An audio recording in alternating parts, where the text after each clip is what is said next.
बिस्मिल्लाह अर्रहमान अर्रहीम। मोहतरम सामीन, आज आपसे एक वजीफ़ा वो शेयर करना है, आपकी खिदमत में अर्ज करना है। आज हर घर के अंदर परेशानी है, वो माशी तौर के अंदर वो घर कमज़ोर है, रिज़्क़ के मामले में लोग परेशान हैं, आमदनी कम है और अखराजात ज़्यादा हैं। घर घर के अंदर रिज़्क़ के मामले की वजह से बेचैनी है, बेकरारी है।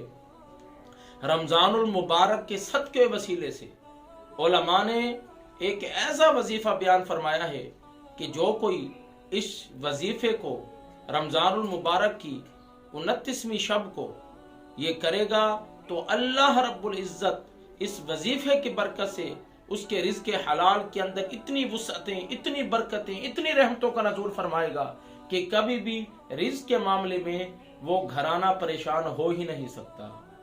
उलमा ने क्या तहरीर फरमाया कि जो रमज़ानुल मुबारक की 29वीं शब को 7 मरतबा सूरत वाक़िया पढ़े तो अल्लाह रब्बुल इज़्ज़त इस 7 मरतबा सूरत वाक़िया पढ़ने के सदक़े से अल्लाह रब्बुल इज़्ज़त उसके रिज़्क़ हलाल के अंदर वुसअतें, बरकतें और रहमतों का नज़ूल फरमाएगा और कभी भी उसके रिज़्क़ के अंदर तंगी हो ही नहीं सकती। मौला हम सबको ये वजीफ़ा पढ़ने की तौफ़ीक़ अता फरमा। वमा अलैना